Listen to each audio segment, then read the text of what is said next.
and welcome to another episode of Boundless Body Radio. I'm your host, Casey Ruff, and today we're releasing a bonus episode. This is my recent appearance on the That Fitness Couple podcast hosted by Mike and Corrie-Beth Lipowski. This episode aired on August 29th, 2023, and was titled Casey Ruff 2 Electric Boogaloo. So I guess I better explain that title, which I did not come up with, but I really like what they did there. We actually hosted Mike and Corrie-Beth Lipowski on our show. If you're a regular listener, you might remember that. That episode aired on August 21st, 2023, was episode 507 of Boundless Body Radio, titled Pure Physique with That Fitness Couple, Mike and Corrie-Beth Lipowski. So they ended up taking that episode and they released it as a bonus episode on their main podcast. And we, of course, already had that recording on ours. So be sure to go back and check out that episode 507. It was one of my favorites.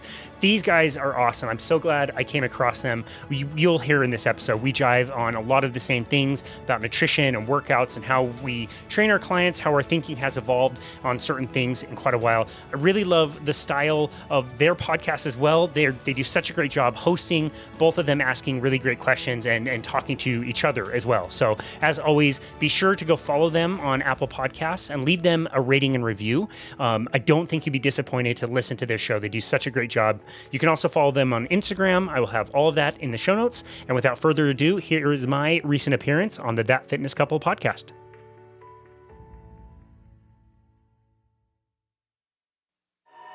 Let's go. The most energetic, fit, and stress-resilient people on the planet practice daily habits to keep their hormones balanced, their gut healthy, and their muscles and mind strong. Welcome to That Fitness Couple. We're Mike and Corrie-Beth Lipowski, founders of Pure Physique. This podcast is designed to provide you with everything we've discovered and continue to discover about nutrition, training, and lifestyle. Today, we all live hectic lives. So we've made it our mission to make your fitness time efficient and to build you up. Hope you share and enjoy. Let's dive into today's episode. Let's go. Today, our guest is Casey Ruff, who is the host of Boundless Body Radio, and together with his wife, Bethany, are the owners of Boundless Body, a fitness coaching company. Casey has been certified personal trainer for 16 years and also specializes in low carbohydrate lifestyle coaching, which includes ketogenic and carnivore diets. Over the last 16 years, he and Bethany have helped thousands of clients learn how to achieve their best lifestyle through movement, lifestyle management, and proper diet. Welcome to the show, Casey. Thank you so very much. It's such an honor to get to hang out with you guys again. Yes. I know. I mean, for those who are listening, we were just on your show, which was great. And of course, after we were all done, when cameras are turned off and it's just us talking, nothing being recorded, we were like, we got to do this again. And we got to hang out. It's so much fun. We just got to hang out. I mean, listen, if we were there in Utah with you, I am sure we would be hanging out with you and Bethany, going on the hikes and doing the paddle boarding and all the fun stuff it looks like that you guys do on a pretty regular basis. It's really amazing when you find your people who are, maybe like-minded. You just know them automatically and connect with them. And it feels like you have such a history together, especially for how much experience you both have in the fitness industry. It's been a really fun journey to get to know both of you. So it's an honor to be here. Same. All right. Well, then let's go ahead and we're going to just dive right into our true and false. We're going to set up the conversation a little bit for today. Yeah. I mean, you look ready. So I'm excited about this. Stretch it out. All right. Question number 1. True or false? And just keep in mind, I know you've listened to the show. You can add a caveat if you believe you need to. But true or false? You live exclusively on steak and eggs. Mostly true. Mostly true. Next is the real benefit of low carb for fat loss is fewer calories. False. Yeah, I strongly disagree with that. All right. Next, metabolic health begins with a good cardio routine. Oh, that's a great false. I love it. There is a direct correlation between breathing and fat loss. Yes, true. Here we go. You're going to like this one. Hold on. I'm going to get my tinfoil hat for this one. There we go. She's got it on. All right, folks. She's ready to go. Corruption is at the root of most illness. True. And then finally, you and your wife, Bethany, have cats and dogs. You are the cat person and she is the dog person. That's true. Nice. Nailed it. Wait, so that was the last one? We're not doing vaccines or politics or religion, anything like that? Like, wow, okay. Survived. We don't want to scare everyone. Yeah, I'm sure we'll get into it at some point, though. Oh, those are great questions. Caveats to each one of those. I love dogs and cats. Bethany has grown to love our cat.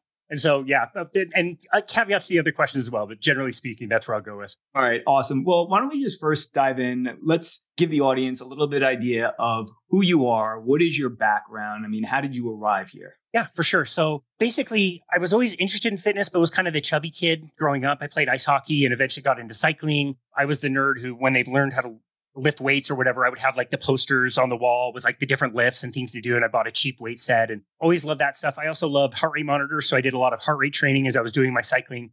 And it was when I was in my early 20s, I was studying architecture, going to school for that. And I joined a big box corporate gym in the off season to do some training for cycling. And I just started watching the personal trainers and thought that, you know, whatever they were doing looked really fun and engaging. And they were showing people different exercises that I knew some of. And they were also using heart rate monitors themselves. They sold them at this big corporation. And so I went into the manager's office and asked what I needed to do to be a personal trainer. He told me what online certification I need to get. So I studied that for a few months, started personal training in March of 2007. Coming onto the staff, I already knew more about heart rate monitors than anybody else that they had on their staff already. So I was, you know, very quickly like programming heart rate monitors and helping people with that kind of thing. And eventually I started getting trained into using what is called a metabolic cart, which is basically a box sitting next to a computer that is hooked up to an umbilical cord that travels up to a mask that somebody wears and basically measures their breathing. And we can do assessments on them. You know, we could do a resting one when somebody is just sitting down and we can measure like a baseline metabolism. We could do something that looks like a VO2 max test, which is essentially what this was, where somebody would be starting out at low intensity on a treadmill or a bike, and we'd ramp that up until they had to quit so we could tell them what their VO2 max is. And yeah, initially in 2007, all we really understood was calories. And we would tell people how many calories they would burn, that the machine would tell us at different intensities. We would show how much fat and carbohydrates they would burn as well, both doing exercise and resting, but we didn't understand what the importance of it was. So for instance, if you came in and said, okay, we did your test and we found out that you burn 2,000 calories at rest and you have a 70% carbohydrate burn at rest, then we would say, okay, it would match up best if you eat 70% of your diet in carbohydrates. Like that's all we knew how to do. As an endurance athlete, I was obviously on a very high carbohydrate diet because that's what you did. And so you ate the oatmeal and the bananas before you went on a ride. Then you were out riding with your team and it was, you know, Cytomax and Gatorades and the shot blocks and goos and the bars. And, you know, our team ride would always be 3 hours on the weekend. We would have to stop halfway, hour and a half in, because everybody needed to restock at a gas station.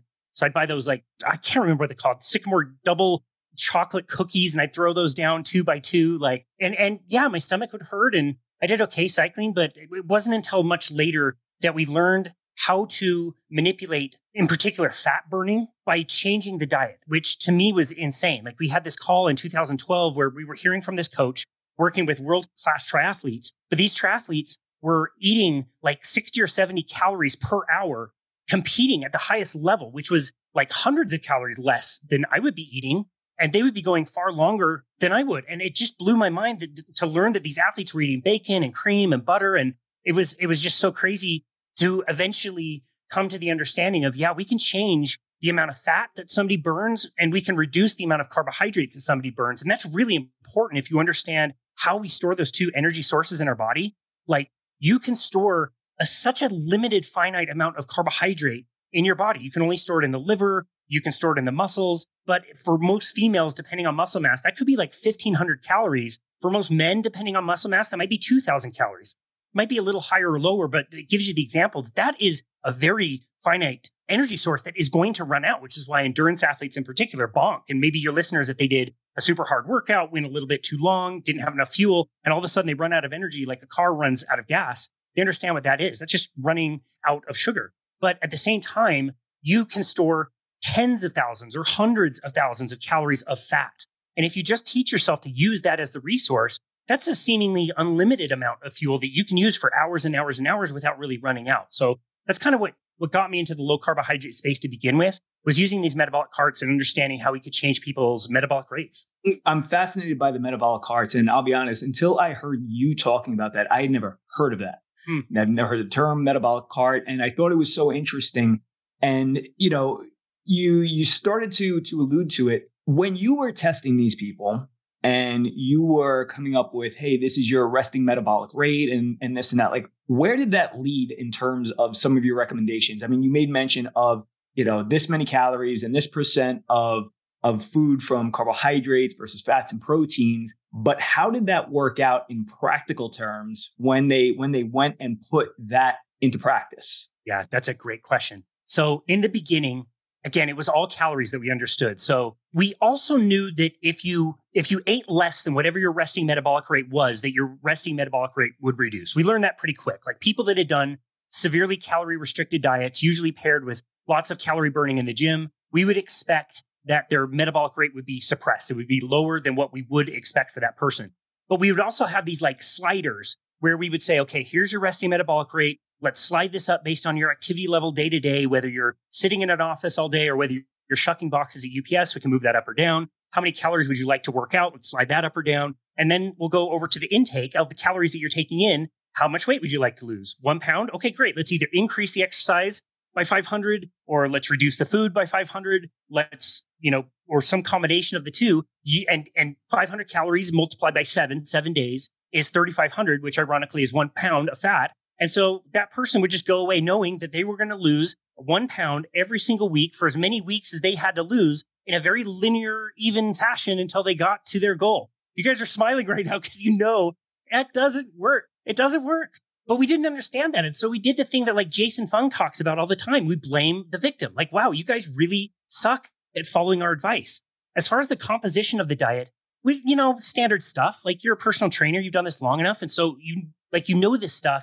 You're trying to do it yourself. I would argue that our personal trainers and myself is not even doing that well to begin with. And we would just do the Jason Fung thing that he talks about all the time, where you're blaming the victim. Like we just understood that everybody was really poor at following the advice because they could never get to where their goals were. And I would say like even on staff, like with myself and the personal trainers, like we would take the, suitcases full of Tupperware to eat at the gym and the meal preps and the all the vegetables and all these things. And you'd be so hungry, you'd have to eat every 2 to 3 hours. And it was such a big volume of food. And your whole day on Sunday is meal prepping. And, we were the trainers, like we were the ones recommending this. And even the trainers couldn't really sort it out, I would say. And again, like as far as food composition, we knew that it was the brown rice and it was the broccoli and it was the chicken and all of that stuff. And, we got along okay, but it was just, it should have been more obvious to us. Like, why are we so hungry all the time as trainers? Like, we should have good energy to see our clients. You know what it's like. Some days you've got 9, 10 clients back to back to back to back.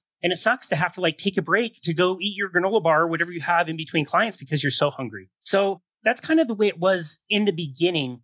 Again, over time, we understood that, okay, if we're changing the diet, we can start manipulating some of these numbers and it would start to work a little bit better for us. And then we started trying with our clients. So, again, it was 2012. We had that call with that guy. And so now it's like, okay, you're safe to have some olive oil in your salad and you're safe to have an avocado. Okay, step in the right direction. I remember seeing an article about the big fat surprise in 2014, and it actually just popped up in my Facebook, my first time reading the book, which again, this article and the book came out in 2014, and she did this interview that I listened to. I didn't read the book. I didn't start reading the book until 2016. I was aware of it, but I think I had an internal resistance. Like if she's right, and it sounds like she might be right, then everything that I've ever been taught about nutrition might be wrong. And I think that's why it's 2 years later that I picked the book up. And yeah, after that, I got my nutrition certification, which was, a very well-respected company, but that pushed me again, even further in the wrong direction of recommending lots of vegetables and, the whole grains. And we did a lot of like behavior control and like trying to get people to journal about their feelings and eat till they're 80% full and all that stuff. And so, yeah, so much of all of that failing. You start manipulating the diet. You start giving people, low carbohydrate diets. One guy in particular, we were doing a weight loss contest. He told me his diet, which was very high carbohydrate, like wake up at 2 a.m. for cereal. And I knew that he didn't have enough fat in his diet. So I'm like, dude, just get some fat in your diet. Let's just start there. He came back 2 days later and he's like, okay, well, I just lost like 2 pounds in 2 days. What is this keto stuff? And I was like, that's great. I don't know. I saw it on a magazine cover. I don't know that much about it. And that was like the last day that I ever listened to music in my car, for example. You know what I mean? It just becomes this like wild obsession when you start to learn that everything you have been taught worked for pretty much nobody. You try the opposite and it works for pretty much everybody. Like it's hard to find people that this doesn't work with. And so it's such a game changer. It made work so much more enjoyable, as you guys well know. I want to go there then, because first of all, we can only agree with everything that you've said with regards to being in that place as a trainer, right? As the professional, And yet you are constantly watching your watch saying, I got to get some food in me. It's time that I eat. And like how we live that way, number one, is beyond me. We branded a new word when Mike specifically would feel that way. And we called it hangry because Mike would just be hangry all the time. Yeah. But it's interesting because, we all have this cognitive dissonance though. And we're sitting there as the professional saying, this can't be. I mean, I even remember the first time I had a client who went and tried intermittent fasting. And this was a guy who struggled with losing body fat for just about the entire time that I'd been working with him. And suddenly within months, he's dropping fat like crazy. And I'm like, what are you doing? And he's telling me it's intermittent fasting. And all I could think is this guy's an idiot. Like, what's he thinking? Like, this is crazy. But yet he's seeing success. But because I'm the professional, there's no way what he's doing could be the right thing. And so with that being said, what did it take for you to make that shift? I mean, yeah, you started learning some of this. And I mean, I would love to know, though, where did it take you physically in your own journey? Yeah, that's a great question. So we had a lot of success with this weight loss contest that we did. This guy ended up winning the contest. He did really well, lost the 25 pounds. We got recognized for doing that. But the corporation that we were working for would run these every 3 months. So you'd spend 1 month recruiting people, 2 months putting them in. You'd always have sales goals and numbers goals for this program that like there was like a 15% compliance for. You give people a packet of all the recipes and it's like just a list of food. Like people are expected to go to the store and buy eggplants and arrowroot powder and like what the hell are you going to do with any of that stuff? So we hated it. And we did this one and it worked really well. My wife and I are sitting around one Saturday afternoon. We're talking about the next one that's coming up and we're bumming out about it. We got to do this stupid thing. And then we were like, why don't we do something different? Why don't we find, if this works so well for this person, why don't we find some low carbohydrate meal plans? I'm fairly confident this is working for me. It helped my cycling. I lost 10 pounds I didn't think I had to lose. My energy was way better. I wasn't eating every few hours. And so we just thought like, what if we found some low carbohydrate meal plans? Let's give it to these people and just see how this goes. And we had the benefit of also using a body fat scale. We had the Embody 570, so we could measure exactly what was happening. And so this is not a randomized controlled trial. But we ended up running 6 different of these weight loss contests in this form where we would just give people low carbohydrate meal plans, tell them to pick whatever recipes they wanted, to eat them until they were totally satiated, tell them that their kids could add rice to them or carbohydrates or whatever fruit they like is totally fine, but start with this and let's just see how it goes. And we found that of the 165 people we entered into these 6 contests, we had about 125, I think, weigh out. So our compliance percentage was far higher. It was in the 60s. And the total weight lost in these 125 people was like 732 pounds, with 720 pounds coming from fat validated by this body fat scale. 98% fat loss by telling people to eat delicious meal plans until they were stuffed. It blew my mind, frankly. Like I thought they would do pretty well, but I didn't think they would do that well. And you have to keep in mind too, like everybody had different goals. Like some were men, some were women, some were doing yoga, other people were running, other people wanted to gain weight and beef up a little bit. It's just across the board.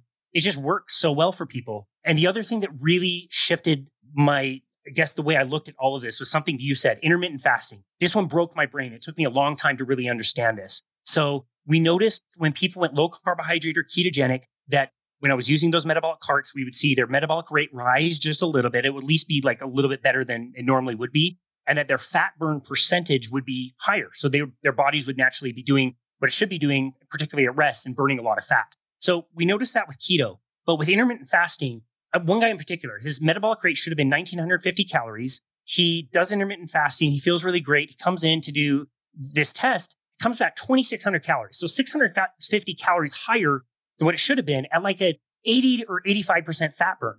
And I'm like, wow, dude, like these numbers are awesome. This is really good. So again, if you eat less than what your resting metabolic rate is, you're going to drop your metabolic rate. You need to eat at least 2,600 calories and probably a little bit more since you're so active. And he looked at me and he's like, dude, what? Like, I can't eat that many calories. Like, what do you want me to do? Go back to like soda and Twinkies and fast food? Like, that's impossible. Like, I'm so full with way less calories. And I was like, why is the metabolic rate so much higher? Yet he's not eating very many calories. I don't understand what's going on. And it really was the work of Dr. Jason Fung and the obesity code that really taught me that when you fast, your body uses its calories from the stored fat. It finds all of this stored fat and it can just burn it off and burn it away. And your metabolic rate will actually increase and you won't be that hungry. So you'll be eating less, but your metabolic rate will stay super high. You'll be warm and energetic and you'll want to move and tons of that mental clarity. Like it was such a game changer to realize like, no, that fasting might be eating less calories, but it's going to change your metabolic rate positively. So that was really interesting. You start to dig into the research and you see that studies were done by Dr. George Cahill, like back in the 60s, where they fasted people for 40 days. And you see all these graphs of energy usage and how the body shifts from using so much carbohydrate and sugar and needing so much gluconeogenesis to see that like drop and the body doesn't use as much sugar. And now it's using ketones as fuel. And it's like, man, if that one study would have made it into my nutrition book, like that changes everything. There's one sentence in my nutrition book, 600 pages, that says anything about ketogenesis. And it says it like it's almost like a swear word. It's so bizarre. It's amazing because it totally, again, validates and backs up what we've seen also with people that they begin intermittent fasting, eating lower carb, maybe going carnivore. And one of the first things that they note is, I'm not hungry. Like I am no longer hungry. But then to see this validated, because since you were using the metabolic cart to show that direct correlation, like this is what somebody's metabolic rate should be based on their current status, but this is what it actually is. And what's so interesting about that is oftentimes we ourselves have been guilty, and I know you have as well, and every trainer and nutritionist has, of taking that approach of just eat less and move more. And we're trying to force people to consume fewer calories. And they're sitting there like, I am dying. Like, what are you doing to me? Is it worth it? And that's always the first question is like, is it really worth it? And that's why people give up. But to take this approach where we're saying, you don't have to eat less. In fact, eat as much as you want, but just eat this type of food. And let's just see what happens to your body. And the fact that your body is smart enough to make that shift, to recognize that, hey, we do have all this stored fat that we could be tapping into and providing all this extra energy. I mean, it's fascinating. And that's why I just love that you actually had that tool available to you to see that correlation. Because, you know, who knows if you actually would have bought in completely if you didn't see the data itself. It would have been much, much harder for sure. And I was a slow learner. Like, again, I started working on this in 2007. So it took me a long time to get to, low carbohydrate, ketogenic, and eventually carnivore diets. But yeah, you're right. It's really, I was very fortunate to have that tool to be able to validate and see not only subjectively that it was working for people, but objectively we're getting numbers back that we shouldn't be getting these numbers back. Like this is a total game changer. So different. And what I love about it is the total switch. It's like, I almost have more respect for people that are able to be one way and very maybe, confident in that way. And then to be able to open their mind and change to a different way. I mean, you did it, we've done it. And now that first question we asked that you, for the most part, live on steak and eggs. I got a 2-part question for you. The first is, what is that like? And the second is, how different is that from what you were eating in terms of food previously? 2 really great questions. The first one is, it's awesome. It's great. I love it. So yeah, I had never luckily been sucked into the vegan vegetarian message. I've had a lot of plants in my diet, and I was definitely doing those oxalate bomb smoothings in the morning for a long, long time. But I did have meat. I did have red meat. I did understand at that point that was part of a good, healthy diet. And so I wasn't shunning that stuff, but it was coming up to be, well, I guess it was 2018 where I heard the Joe Rogan with Dr. Sean Baker. I turned it off halfway through when he was talking about carnivore diets and he didn't believe in doing tons of blood work. We were selling blood work at the time. I thought it was absolutely nuts that somebody would eat only meat and not care what their cholesterol was. Like, I thought that was insane. I turned it off. It literally, it was like 2022 until I went back and actually listened to the whole thing, even though I've worked for his company doing carnivore coaching and I've hosted him on our podcast and everything. So yeah, I thought it was preposterous, but then I started to hear more from people like Paul Saladino and all these other people that were kind of in the scene of carnivore. And, I just thought I'm pretty sure I won't die if I try this for 30 days. Like, I don't think I'll get a heart attack. I might not poop for 30 days, but let me just try this and see. And it was April of 2019 that I decided that I wanted to try it. I had enough information. I thought, well, I can probably safely do this without having a heart attack. So let me just try this. Let me just eat all meat. And I did.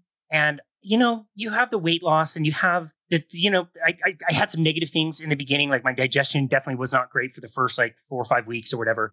But it was really like week 2, week 3 that I just noticed that there was a calmness that I hadn't really experienced for any prolonged period of time. And I'd never had any mental issues. I've never been diagnosed with anything, but I just realized like all the mental spinning in my head had just kind of slowed down and stopped, and stressful things weren't bothering me as much. And I was like, is the diet like this powerful that like I'm thinking so clearly and I feel so good? And yeah, anytime I cheated on it, the anxiety would come back. And it's just been this amazing journey where, May 1st, 2019, I didn't stop. I didn't want to get off of it. Again, it was more anything, the mental clarity for me is the reason why I'm carnivore. I don't know if this counts as food addiction, but if there are times when I cheat, I'm not perfect all the time. So if I, I'm traveling and I forget to like not order fries with my meal, what I notice about myself is I'll eat a fry, I'll eat 2 more and say like, okay, that's as many fries as I wanted. And then I'll have another, and then I'll have 3 more, and then I'll dip it in ketchup and I'll eat it until they're totally gone. So again, I don't know if you want to call that food addiction. I just know that I will keep eating crappy foods way past the point that I want to. And it will take me a good 24, 36 hours to stop the spinning in my brain and to stop the cravings, like driving home and you're like looking at every fast food joint and every gas station. Like you those things kind of come back when you're carnivore, eating mostly steak and eggs. You just like feel calm and good and you're not that hungry and you just eat until you're satiated, and it's great. And so, yeah, my diet primarily consists of steak and eggs. I'll have like hard-boiled eggs as my first meal sometime between like 10 and 2. Today's a good example. I've got back-to-back appointments. I haven't had time. And you know what? I'm just kind of fasting, which is really easy. At dinner, I'll kind of do whatever sounds good, which again is usually some form of steak, whether it's fattier or leaner. I tell people they can mix in whatever types of animal foods that they like when they do the diet. I think your body really tells you intuitively like, hey, salmon sounds good today, or hey, chicken sounds good today. And so people can kind of mix those things in. But I do believe the foundation of a good, strong carnivore diet would be red meat and eggs if people can tolerate it. Like, I just want to honor you and like, thank you for being so authentic about that. I came from a special ed teaching background. And when I saw in New York State what the state provided breakfast was for kids with low income, it was animal crackers and apple juice. And I'm watching my kids misbehave. And no one put 2 and 2 together that they had just fed these kids a steady stream of like 50 grams of pure sugar, and they're misbehaving. This is not about me at all because I want to honor what you said, but I'm like, it just occurred to me what happened the other night. And I'm just going to be real with our listeners and you and my husband sitting here. But we had an all-day meeting. I was just feeling really burnt out. And Mike came in to do a podcast interview, and the kids decided they wanted some snacks. Now, I've been carnivore for like 8 months straight. And I was like, oh, wow, that ice cream looks so good. So I took a tablespoon, but it wasn't a tablespoon of ice cream. It was like 6 tablespoons, like all stacked on the tablespoon. I happened to walk in and actually see it. And I saw as you sheepishly tried to like maneuver it so that I did not see as much ice cream as exactly. It looked something like that. But then what's crazy is just like our kids and our students, what did I want after that? Well, they had some popcorners out there and I was like, oh, I'll just like have 3, and in my head, I'm like, what am I doing? Now, the craziest part was not even that. It's first of all, it opens up the floodgates, but you don't realize what that does to you mentally. And when Mike came out of the office in the kitchen, I snapped at him about something, and I'm not a snapper. And he said something back and I snapped again. And then he was quiet and I got annoyed. And he comes out with, I went in the office and I came out to a totally different person. And I was like, oh my gosh, he's right. But you just saying that right now, that's exactly what happened. But how many people, Casey, walk around like that all the time and don't even realize it? I just want to thank you for sharing that, because I really hope that gives people like a big aha that your food does equal your mood. That's so well said. And I appreciate the kind words and would say the same thing to you for being so open and honest. Yeah, it sucks. People don't realize ketosis, not the keto diet. Ketosis is our birthright. It is how we evolved. It is what we deserve to be in 24 hours of the day. I was just marveling the other day. So this is not an advertisement to come to Utah, by the way, for your listeners. Like, Utah sucks. Don't come to Utah. Nothing to see here. The hiking site. We've been there. We like it. We have so many wonderful things around it. I drove up to do a presentation that was up in the mountains. So it was about an hour and a half drive, and I'm going from the city up the mountains and down into these mountainous valleys. And you're seeing all these ranches and just looking out of the window and seeing an amazing diversity of plants blooming everywhere. different trees, different shrubs, all these grasses. Like there's so much vegetation everywhere and you can't eat any of it. There's no food. There's no food on that entire landscape. Yet some ranchers figured out how to treat cows really well and eat that food. And we can take a cow, one life, as it's been building up topsoil and helping sequester carbon. And that would give us perfect protein and fat food that would feed a family for 6 months. Like, you have to think logically about this stuff. And so, like, ketosis is where we would have been throughout our entire evolution.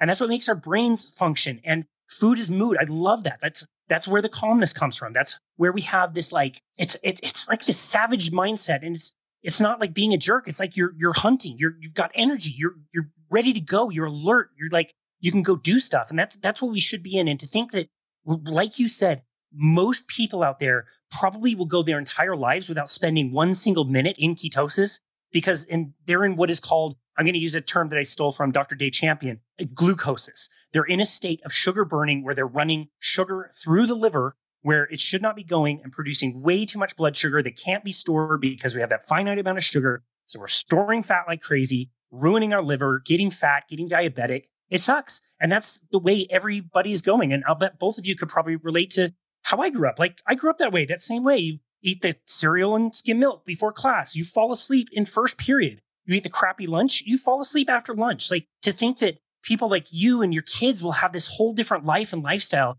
is really cool to know that, to contrast that to what, unfortunately other people are getting or what my experience was and probably your experience growing up. Yeah, it's interesting to reflect on for sure. And I love that you touched on, the addiction aspect of it.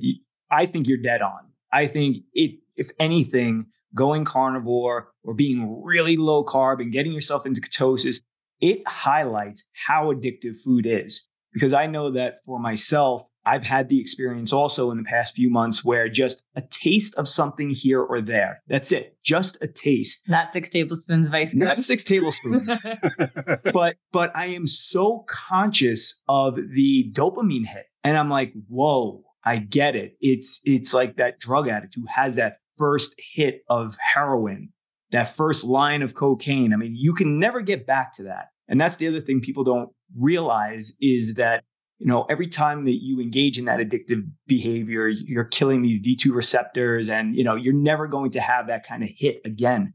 But it's just interesting that when you are so clean for so long, when you stay away from those things for a long time, you have that aha moment like, oh, I could see how I could start going backwards again if I wasn't just so conscious about it. So there's that. I want to touch on something. We all laughed about it, and Corrie-Beth had tossed on her tinfoil hat when we brought up the question around corruption and illness. And I've heard you talk about this before in the past. So, why don't you give our listeners an idea of like how you feel about the way the system is set up right now? Yeah, that's a great question. This is one that if I would have put a caveat on this one, it would have been that I don't think in the beginning it was supposed to be that way. I think it developed into that. And I'll use an example, something that Nina Teichel's told me on our most recent interview. Look around your city. Look around. What are the nicest, best, newest buildings? It is a cancer center. It is a dialysis center. It is the newest add-on to the hospital. Like it isn't health food stores. It is healthcare. And it is, the pharmaceutical industry. And I really believe that, like, if you stop listening to the advice, you stop eating the standard American diet, which is the fad, you start eating a more carnivorous diet, which is our species appropriate diet, is not a fad. I really believe that you're just kind of off the grid. Like, I don't go to the doctor. I can't remember the last time I went to the dentist. Like, I buy eggs, which are not expensive. They're a few bucks a day. My steak is not that expensive. I only eat 2 meals a day anyway. Like, I'm not in the system. I'm not on pills. I'm not on procedures. Like, I don't have any of that. So nobody's making money. Nobody's profiting on me. And I think that's what some of these industries have kind of morphed into. Once we started agriculture maybe 10 to 12,000 years ago, and that was a really slow kind of gradual change in our life and lifestyles and our diet. More recently, like 200 years ago, we started refining sugar and shipping it all over the place where it was exceedingly rare and very expensive, became a lot cheaper. And then, in the last 150 years, we started taking the surplus product that we had, seeds from cotton, which were spoiling and going rancid. So they tried to figure out like whether we were going to use this for like wax or candles or whatever. We started making it into fake margarine, which was Crisco, which stands for crystallized cottonseed. Now we changed our diet drastically. Refined grains, refined sugar, seed oils. And all of a sudden, we start having health issues. Heart attacks go on the rise like crazy through the 50s. We can't figure out what it is, but we start cutting people open and we see cholesterol and we go, boom, there we go. That's exactly what the problem is. Like, we need to reduce our saturated fat and cholesterol. And nobody stopped to question, like, wait a second, why do heart attacks only happen in arteries and not in veins if cholesterol is traveling around the body on both sides? Like, that makes no sense. Or why is it that our body makes cholesterol to begin with, way more than you could ever eat anyway? Why would it make it if it was just going to kill us anyway? But, once these ideas took hold and we had this like supposed answer, we just started to kind of run with it. Governments got involved and started making recommendations. The American Heart Association in 1961 kind of started their recommendations with Dr. Ansel Keys getting involved. And people started making money. People started making money on the problems that came from that. I think that's where the corruption lies. The food industry, the medical industry, the pharmaceuticals, I believe all would collapse if people started eating more of this way. And, just one of the most chilling episodes of my podcast had the title, Cancer is a Revenue Creating Disease, with Dr. Thomas Seyfried. Think about that. Cancer is a revenue creating disease. How are we going to get rid of our treatments of cancer if they create revenue? Like, he's asking like entrepreneurs to come up for a way to like monetize a carnivore or low carbohydrate diet to treat cancer because we know it works. It just doesn't make anybody any money. So nobody's going to be talking about it. So that's where I think the corruption is. I think food companies know. I think people in the medical system know. I think pharmaceutical companies, I think they know. I think people know that there's this subset of people that are coming up and feeling better and not using their products. And I think it scares them to death. So that's where I think the corruption is. And it's terrible because it's money in exchange for human suffering. It's terrible. I mean, and I think what makes it more obvious is when you paying these lobbyists like hundreds of thousands of dollars to do these jobs and to pump hundreds of thousands, if not millions of dollars into different politicians and political campaigns. And all of a sudden you start to see like you just follow the money. Yeah. That's all you need to do. And fortunately, like Dr. Siegfried pointed out, like unless you're putting carnivore in a pill, there's no way to benefit. I mean, maybe the pill that needs to be sold is one that gets people hooked on carnivore. Like if I take this, I just have this deep desire to eat more meat. And if we did that, then and maybe that's the answer. I don't know. I mean, I am an entrepreneur at heart, so I might have to explore that one after the show. Do it. I love it.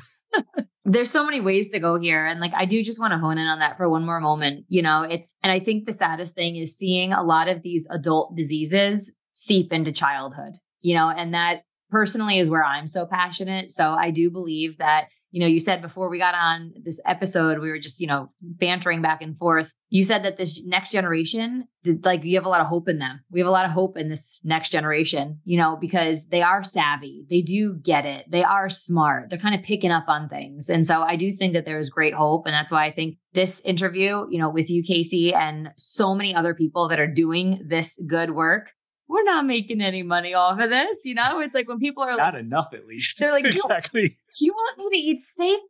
Like there's people on TikTok. They're like, you're just trying to profit. I'm like, off of what? Cows I don't own? Chickens we don't have? Like off of what? It's directing people to a different way. And I do agree with you that we can have hope that this next generation is going to pick up this torch, so to speak, and be able to carry it, because we cannot keep going the way that we're going. We just can't. I agree. I see it as almost like a delta. I think, unfortunately, there's a lot of kids that are not going to get that opportunity and are going to continue to go the route of whatever their parents are going, which is unhealth. But I also, this younger generation, there's a lot of people that listen to Joe Rogan that don't watch the nightly news. And so it's just different. It's the kids are smart. Kids are very, very smart. And they, I think, are observing what is going on. And I think they can figure it out. And it's been one of my favorite questions to ask parents is like, was it really that hard to get your kids off of sugar and onto more carnivorous foods? And the answer I'm hearing is actually like, no, it was hard initially, but my kids' skin got way better and they enjoyed that. They started playing sports way better and they really like that. Their teachers are praising them for, good mental energy, and they're getting good grades. And like, they're kind of self-selecting more of those foods. So it really gives me hope, because you're right. Like we can impact whoever chooses to listen to our shows, and, we can impact whoever is ready to hear this information. But by and large, this upcoming generation, I really have a lot of hope for, that they can hopefully get it right from the beginning and really learn how to excel and thrive in life. And I think hopefully with you, Corrie-Beth, I really hope that happens. And I think kids have such a great ability to adapt. Like, we don't give kids enough credit with regards to how quickly they could adapt to a lower sugar diet. As parents, really the onus is on us because we're the ones who are bringing it into the house. We're the ones that are putting it in front of them. And quite frankly, I mean, from a kid's point of view, most realize that we're the ones that are in charge. And so if we just decided today that we're not doing this anymore, we're not bringing this in the house. And I know Corrie-Beth doesn't like here when I go that extreme with it. Well, I just want to just interrupt for a moment. We did have a podcast with our children about fruit snacks, and there has not been a fruit snack eaten in this house since that podcast. And nobody has missed it. Nobody's missed it. Nobody asked for it. It's insane. It's like, it's not an option. So it's not an option. If it's not an option, it's not an option. It really is that simple. And, the hope is that we just kind of encourage some parents out there who are listening to realize that, listen, if you're recognizing that this is a challenge for you right now, that you're addicted to these foods and that you're having a hard time, just think about how much harder it's going to be for your kids who've been eating them longer than you have. Because for most of us, we grew up in an era where sugar was a once in a while thing. It wasn't from the moment I wake up till the time I go to bed, I'm having some type of sugary food or dessert. Dessert was reserved for one time, maybe each day, and that was it. But then, of course, we had Lucky Charms and, Fruit Loops and all these cereals that started coming on the market, being marketed to kids. And now you have adults, right? Those of us who are in our late 30s, mid 40s, maybe early 50s, where we grew up with a largely sugar diet. And no wonder it's so challenging to get off this stuff now. So I just really hope that people take this to heart and recognize that, hey, listen, you can totally control the outcome of your child's life. I mean, you can't control all the aspects, but you can control this one and really help them out. Yeah. No, I totally agree. I think that's great advice for most parents.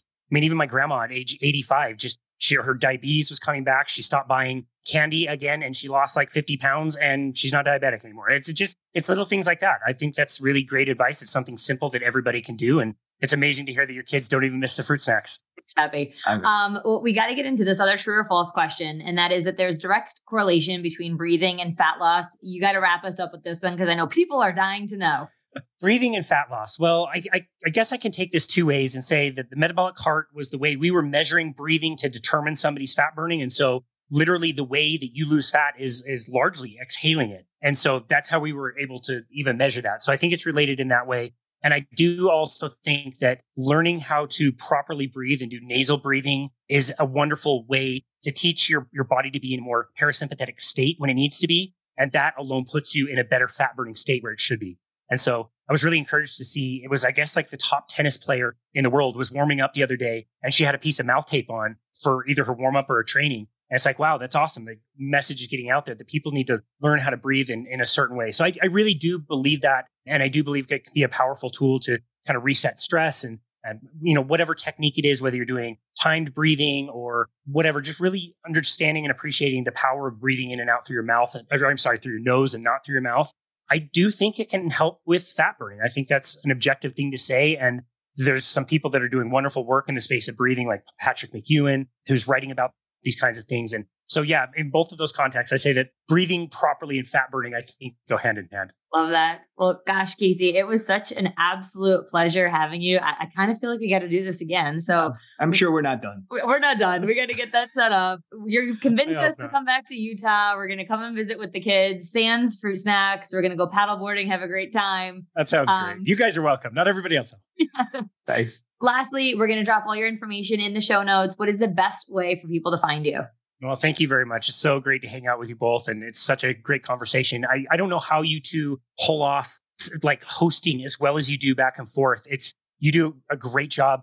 Corrie-Beth, I'm so glad that you published the last 2 episodes that you did that talked about the 5 questions, the heaven and the hell. I'd heard you do that on the podcast. I really appreciated that you put it on your own. I think that's really important. It's actually changed the way I've done consultations in the last few days. So yeah, it's really made an impact. So thank you very much. The easiest place to find us is our website, which is myboundlessbody.com. The very first thing people will see is a book now button, which basically just takes you to a page where you can book a complimentary 30-minute session with us. We can chat about anything, nutrition, carnivore diets, exercise, any of that stuff is totally fine. We love to just meet people from all over the place. And it's been a fun journey to start our business and kind of go out on our own. So we have other social media stuff, but you can find all of that and the podcast at our website. Again, myboundlessbody.com. All right. Well, we will be linking to all of it. Casey, this was awesome. Thank you once again. And we'll be connecting again very shortly. Hey guys, thanks for joining us. We're trying to do our part to build people up and take the overwhelm and confusion out of exercise and nutrition so people and their families can live fuller lives. We've got an entirely free coaching course for you over at purephysique.com.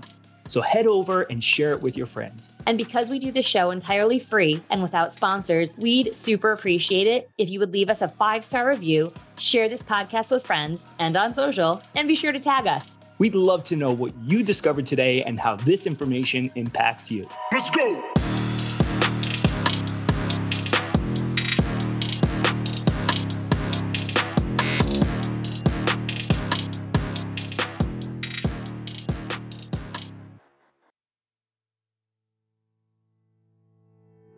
So thank you so very much for listening to this bonus episode of my recent appearance on the That Fitness Couple podcast with Mike and Corrie-Beth Lipowski. I hope you enjoyed them as much as I did. They were great hosts. It was so fun to be on their show. Really fun to host them as well back in episode 507.